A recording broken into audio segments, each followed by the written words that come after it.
Joining me now is Dr. Andrzej Noyszewski. He is the founder and the CEO of Verum Gen here in Horace, and we're just going to talk about his business a little bit and some of the neat things he's working on. Andrzej, thanks for joining me for the conversation. I appreciate it. Thank you very much. Nice to see you. So, you have a really beautiful lab out here in Horace. It looks and sounds like you're working on some very interesting things. Share with us exactly what you're doing out here, and maybe kind of do it in layman's terms as well, Sure. to talk about your venture here. Would you mind a little bit my background story as far as how I end up here in a laboratory? Maybe we can get into the background a little bit later, but let's just talk about what you're working on out here right now and why it's important. Sure. So the Verum Gen is a continuation of my work that I did at Agathos Biologics here in Fargo. While I was working at Agathos Biologics, I developed a universal standard, which is the analytical tool for gene therapy products to basically quantify them and assess their quality.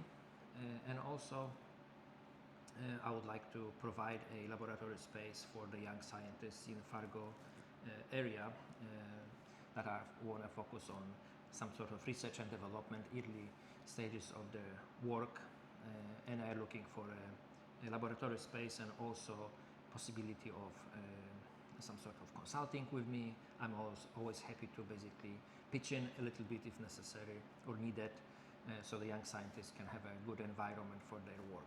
Okay, so you have a couple things going here. You're working on your own research. Yes. And you have this wonderful lab here.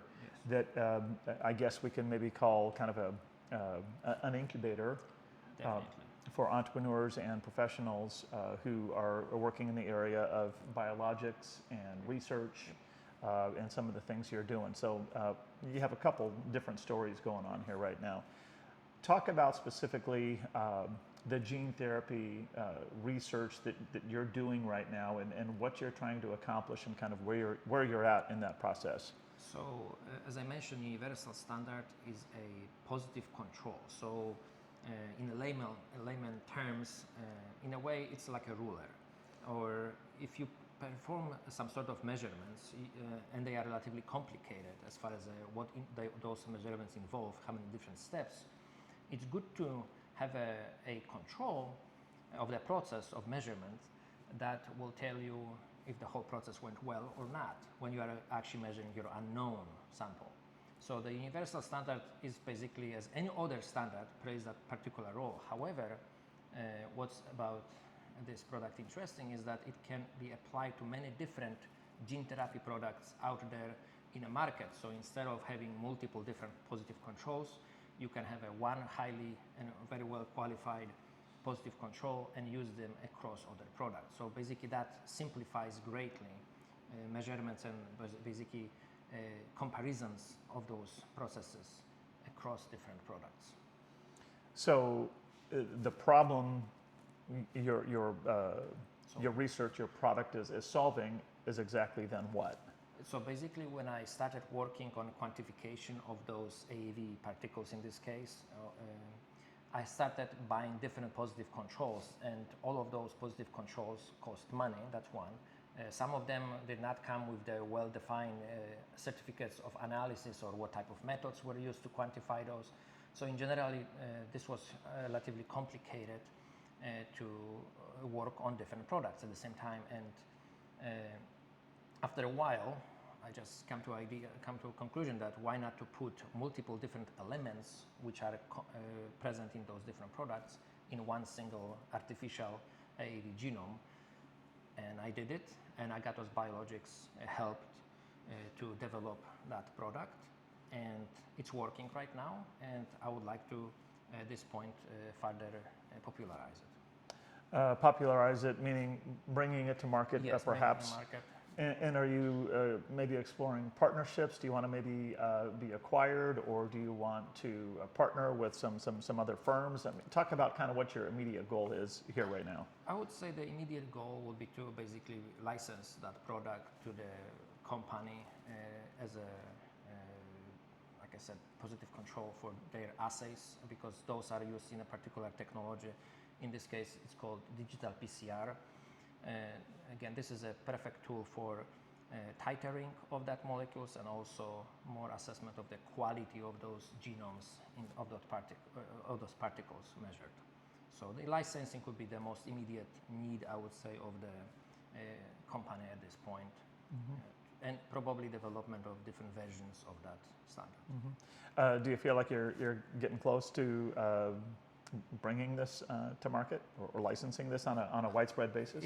I would say it's relatively difficult for me to say how close it is, but I at this point collaborate with multiple different laboratories, I would say globally, and one of the most notable collaboration was with the QIAGEN company. While I was working at Agathos Biologics, QIAGEN significantly contributed to our work on a universal standard. We produced a poster, a collaborative poster at the American Society of Gene Therapy Products 2025, and basically describing the use of the universal standard. Obviously, I'm a layman. You're the research. You're the scientist. It seems to me that the work you're doing here is really pretty interesting, and it seems also to me that maybe people here in the Fargo-Moorhead area might be a little bit surprised to know that there's this scientist working here in this small shop in Horace, working on what sounds like some pretty significant and interesting research and technology. I mean, yes, but I mean, could you? I'm not getting there. That's okay. Yeah, I'm just kind of making an observation. Okay. It's just interesting to me that here you are in this little shed here in Horace, kind of out in the middle of nowhere, doing some pretty interesting work. I see. I mean, the one of the reasons why I actually want to be in Fargo, because over the years, you see, Fargo become my home away from home. I'm a Polish immigrant. Like I mentioned before, my story is I did a Ph.D. here at NDSU from genomics and bioinformatics. My wife is North Dakotan. You know, technically her family become my family. Also, my church community here in Fargo, it's really my sort of, again, my closest friends and family are at this point here. Yeah. Sometimes I feel most adopted by some of them over the many years here. And that's why, you know, as a molecular biologist, I was looking for a place to basically stay in Fargo, and sometimes you just have to make your own space so you can stay and do what you love to do. So this is why I would say this laboratory actually exists primarily. That's wonderful. I'm going to go ahead and turn the camera around here a little bit, and I want to walk around the lab a little bit and just maybe have you talk about the lab and some of the features that you have here, just to share with those who might be watching this video. So we're going to go ahead and start over here and then work our way around. So you're totally fine. Go ahead. So I would say this is sort of like my best corner of the laboratory at this point. At least I think like this, because this is sort of the place where I can work on the universal standard and different features of it. So this is like this is the digital PCR device, which is actually used to perform titering and a genomic integrity assessment of the universal standard. And those are here are the two liquid handler robots. Those robots basically can replace my own hands and do things way more precise and accurate as far as how the liquids are handled for those reactions on the PCR. Okay. Sometimes when I have to use my hands, I'm using basically like a station where it's very, very clean environment, so the pipetting will take place. Okay. Here, this is my other favorite corner. This is BSC, and this is the place where I can work with the very, very clean air, so there's no any bacteria or viruses floating around, so I can open my cultures and work on those. And here on the side, I have two incubators where I can actually grow my cells for different research. And sort of those cells are necessary to basically produce the universal standard and other viruses if I would like to do. No worries, those viruses are not infectious. This is all no gain of function research. I mean, you see, that's a very broad topic. What does it mean, gain of function? Because I actually brought new function to the viral genome, which did not exist in the past in nature at all, because my genome is absolutely completely synthetic, you know, and that actually function of the genome as a universal standard did not exist at all. Okay. So it's a question of it's a definition of the what does it mean, gain of function? Well, thank you for that clarification. So, and how to say, and here are my cold storage places, some centrifuges, some other older PCR machines, but I would like to bring attention a little bit, if I can, Sure. to my sort of like the corner, or a part of the wall that I really appreciate. In a way, as a scientist, I always looked at the science figures, I would say, as inspiration for my work. And over the many years, I worked in laboratories, and sometimes I feel like there should be more, how to say, past. I would say those laboratories should be more rooted in the past, in a sense. Okay. And because we don't create anything, we don't work in a vacuum as anyone. And here on that wall, I put, Socrates, Plato, Aristotle, as the sort of founders of the philosophical thought, and I call them as the early scientists, and also a few of the Polish well-known persons, the John Paul II as a pope. And why pope? Because I believe that John Paul II was one of those popes who really combined faith and science. He talked quite a bit about it. And for those who try to reconcile faith and science and they can't see the connection because there's always this division type of thing, I believe that his work would be very useful to actually try to see that connection. Mm-hmm. And also Copernicus, that's the guy who changed the worldview, literally how the earth and sun interact type of thing. So I'm not going to tell you what's the truth because you can learn about this, I think so we know already today everything, but he kind of really shattered everything what people would believe in the past. And Marie Skłodowska-Curie, I believe so she got like 2 Nobel Prizes, as a Polish scientist. Yes, and here, sort of more open space as far as the laboratory. Like I said, multiple bench spaces available for the hopefully future scientists working here. And laboratory, like I said, have computers provided, extra monitors. We have a electronic laboratory system employed, possibility of having multiple users, so that part works well. And here is just a sort of more space with the smaller devices, gel electrophoresis units, some scales, pH meters, and very basic equipment. Yeah, so I think so really that's the sort of laboratory here. Mm-hmm. Yeah, I have my own autoclave.